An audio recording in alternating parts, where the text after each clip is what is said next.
Bienvenue sur Africa 24 dans cette nouvelle édition du QG News. Voici les titres de l'actualité. L'Égypte accueille depuis le 9 novembre la 3e édition de la foire commerciale intra-africaine. Il s'agit de la plus grande foire commerciale en Afrique qui vise à promouvoir le commerce et l'investissement intra-africain dans le cadre de l'ASLECAF, zone de libre-échange continentale africaine, lancée en janvier 2021. Le développement de l'industrie énergétique est au cœur de la 3e édition du Central Africa Business Energy Forum qui se tient jusqu'au 10 novembre à N'Djamena au Tchad, une problématique majeure dans un contexte où 60% de la population d'Afrique centrale n'a pas accès à l'électricité. Et l'investissement dans le sport est l'un des thèmes abordés au Forum de l'investissement pour l'Afrique qui se tient à Marrakech au Maroc jusqu'au 10 novembre. Une manne considérable puisque 46 millions de dollars de revenus liés au transfert de sportifs africains ont été enregistrés au terme du dernier mercato. Mais tout d'abord à Madagascar, le maintien de l'élection présidentielle au 16 novembre prochain est source de tension alors que la Haute Cour constitutionnelle avait imposé un report pour assurer une égalité de chances des candidats et permettre des élections justes, transparentes et apaisées. Un avis aussi partagé par la présidente de l'Assemblée nationale.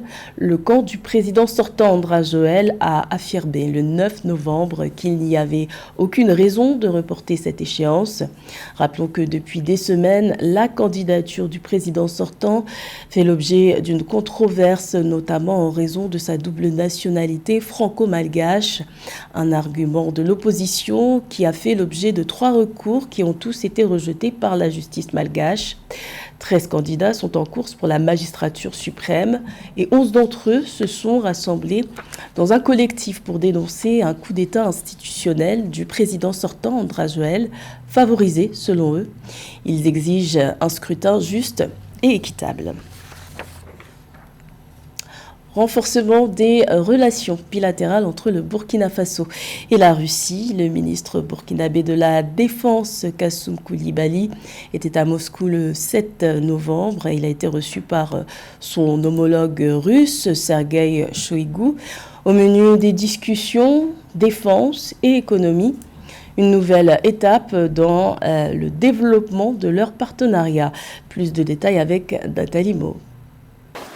À l'issue d'une rencontre tenue le mardi 7 novembre à Moscou entre le ministre de la Défense du Burkina Faso, Kassoum Koulibaly, et son homologue russe, Sergueï Shoïgou, les deux autorités ont convenu de renforcer les liens entre leurs deux États, notamment dans le domaine de la défense. Cette liaison intervient alors que le Burkina Faso a rompu les accords de défense et d'assistance militaire avec la France en janvier 2023, conduisant au retrait et au départ de toutes les forces militaires françaises présentes dans le pays dans le cadre de l'opération de contre-terrorisme Sabre. Ces forces militaires avaient pour rôle d'appuyer des opérations ponctuelles au Sahel et notamment au Burkina Faso qui fait face à une instabilité politique et des attaques terroristes. Bonjour et merci à tous. C'est un grand honneur pour nous et nous apprécions notre partenariat. Les négociations que nous menons constituent une véritable phase pratique. Depuis 2015, le Burkina Faso est en proie aux exactions terroristes. Cette insécurité a mené 2 milliers de Burkinabés à fuir leur région natale. Plusieurs groupes armés rivaux liés à Al-Qaïda ou à l'organisation État islamique sévissent dans la région du nord du Burkina Faso, à la frontière avec le Mali et le Nigeria, dite zone des 3 frontières. La coopération avec les forces militaires russes est établie dans le but d'indiquer la progression des groupes djihadistes dans ce pays d'Afrique de l'Ouest. D'après le bilan de l'ONU, en août 2023, le Burkina Faso comptait 1,9 million de personnes déplacées internes, 4,7 millions de personnes dans le besoin d'assistance humanitaire et 1 million d'élèves affectés par la fermeture d'écoles à cause de l'insécurité.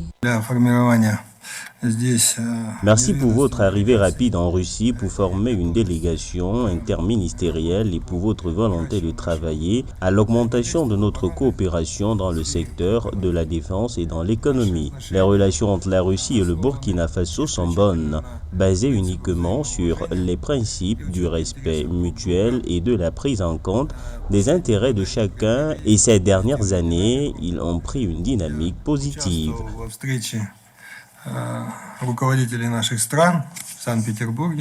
Outre la coopération dans le domaine militaire, en octobre, le gouvernement burkinabé a signé un accord avec Moscou pour la construction de sa première centrale nucléaire en vue d'améliorer l'accès à l'électricité. C'était donc un sujet de Marie-Raphaël Tolo. Également dans l'actualité, le premier sommet Arabie Saoudite-Afrique s'ouvre ce vendredi 10 novembre à Riyad. De nombreux chefs d'État du continent sont attendus et parmi les participants à cette rencontre, il y a le président de la transition gabonaise, Brice Clotaire Oligui Nguema, qui est arrivé ce jeudi à Riyad. Il s'agit de son tout premier déplacement hors du continent africain depuis la prise du pouvoir par les militaires le 30 août dernier. Rappelons également que contrairement aux pays occidentaux, l'Arabie Saoudite n'a pas annoncé de sanctions contre le Gabon suite au coup d'État qui a renversé le régime du président Ali Bongo Ondimba.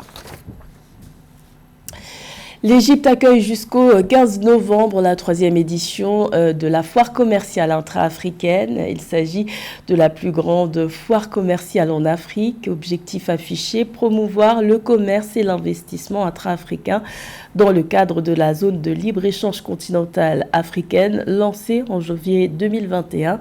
Reportage de nos envoyés spéciaux Aïcha Moyouzam et Fraterne Dakaisenga. Connecter les marchés africains, c'est le thème de la 3e édition de la foire commerciale intra-africaine qui s'est ouverte le 9 novembre au Caire en Égypte. Cette plateforme unique vise à promouvoir le commerce et l'investissement dans le cadre de la zone de libre-échange continentale africaine. Cette année, la foire commerciale intra-africaine devrait accueillir plus de 1600 participants de 55 pays africains ainsi que 35 000 visiteurs.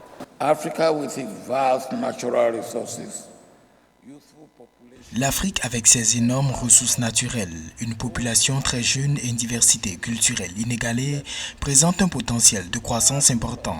Mais pendant trop longtemps, nos économies ont été dépendantes des marchés extérieurs. Ceci nous a privés de l'opportunité de commercer entre nous et de bénéficier de toutes les richesses entre nos frontières. Le temps du changement est déjà arrivé. The time for change has come. La foire commerciale intra-africaine réunira des experts et des décideurs internationaux pour discuter des opportunités de commerce et d'investissement sur le continent. L'événement comprendra des sessions sur la ZLECAf, l'industrie créative, l'entrepreneuriat, allant de l'agriculture à l'agrotransformation, à l'automobile et aux industries culturelles créatives. 43 milliards de dollars de transactions commerciales et d'investissements sont attendus au terme de cette édition. Le thème de l'édition 2023 de la foire commerciale intra-africaine ouvre également des opportunités pour le commerce interafricain de produits et services culturels et créatifs. À l'Union africaine, nous nous sommes également engagés à améliorer l'accès aux marchés internationaux des produits de nos industries créatives dans le cadre de notre programme de développement et de diversification des exportations.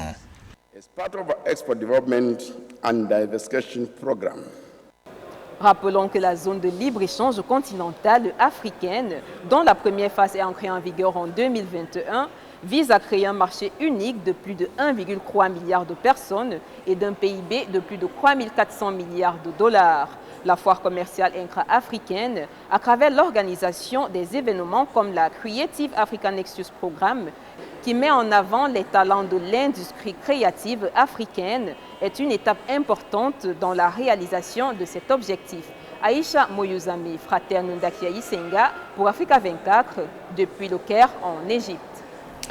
Le Tchad, en transition politique depuis avril 2021, dévoile ses prévisions budgétaires pour l'année 2024. Le projet de loi de finances 2024 atteint plus de 2000 milliards de francs CFA, soit une augmentation des recettes de près de 120 milliards de francs CFA.